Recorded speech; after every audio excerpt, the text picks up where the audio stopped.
बैठ जाए, जितना इंतजाम आपने कर लिया थोड़ी देर बैठ जाए। मुझे इनसे बात करना है। मैं आपसे भी गुजारिश करूंगा थोड़ी देर। ये सैकड़ों किलोमीटर से आए हुए लोग धूप की शिद्दत में खड़े हैं, तो इनकी मौजूदगी को सलाम। मुझे पता है नया पाने की चाहत में पुराना छूट जाता है, नया पाने की चाहत में पुराना छूट जाता है। तुझे अपनाऊं तो मुझसे जमाना रूठ जाता है। मोहब्बत पढ़ने लिखने में बहुत आसान है, लेकिन मोहब्बत को निभाने में पसीना छूट जाता है। इमारत शरिया के एक बुलावे पर पूरे बिहार, पूरे बंगाल, पूरे उड़ीसा, पूरे झारखंड के कोने कोने से आए हुए अपने हमउम्र साथियों को, अपने बुजुर्गों को सलाम करता हूं। अगली थोड़ी देर आपसे मुखातिब रहना चाहता हूं। दिल्ली में बैठी हुई सरकार एक बिल लेकर के आई है, वक्फ अमेंडमेंट एक्ट। हम ही को कातिल कहेगी दुनिया, हमारा ही कत्लेआम होगा। हम ही को कातिल कहेगी दुनिया, हमारा ही कत्लेआम होगा। हम ही कुएं खोदते फिरेंगे, हम ही पे पानी हराम होगा। हमारे आबाओ अजदाद की दान की हुई जमीनें दिल्ली में बैठी हुई सरकार, दिल्ली का हाकिम लूट करके अपने धन्ना सेठ दोस्तों को देना चाहता है। इसलिए यह बिल लेकर के आया गया है। पूरे मुल्क में इस बिल के खिलाफ एहतजाज हो रहा है। देश की पार्लियामेंट में आपने देखा, हम सारे लोगों ने इस बिल के खिलाफ लगातार लड़ाई लड़ी, लेकिन नंबर उनके पास है, इसलिए यह बिल पास हो गया। अब लड़ाई सड़कों पर लड़नी है।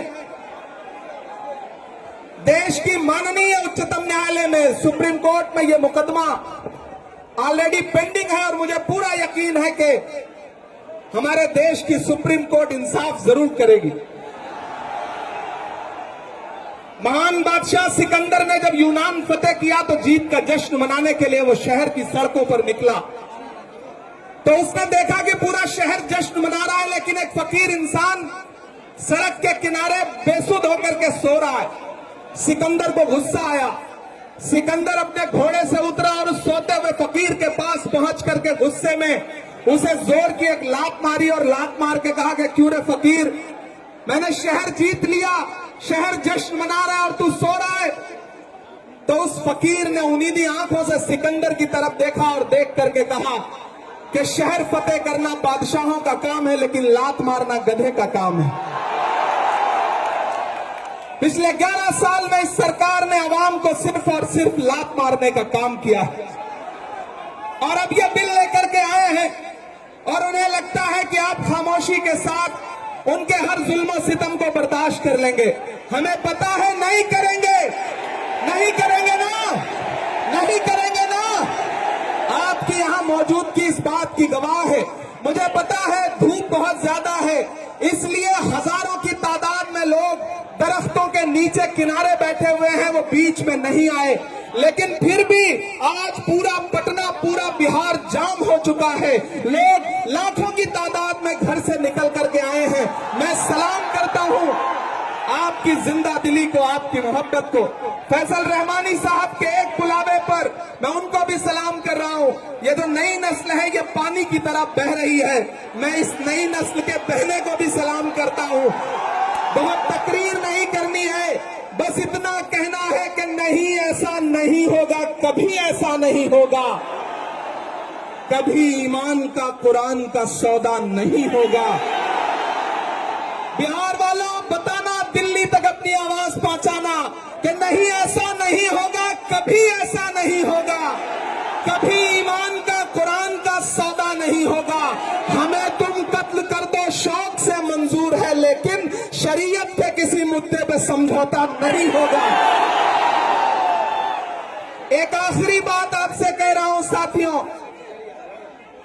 आप एक चीज जहन में बिठा के रखना कि अगर यह बिल लोकसभा में आया और इसकी हिमायत में अगर 250 से ज्यादा वोट पड़े, 288 वोट पड़े, तो इस बिल की मुखालफत में लोकसभा में 232 वोट पड़े।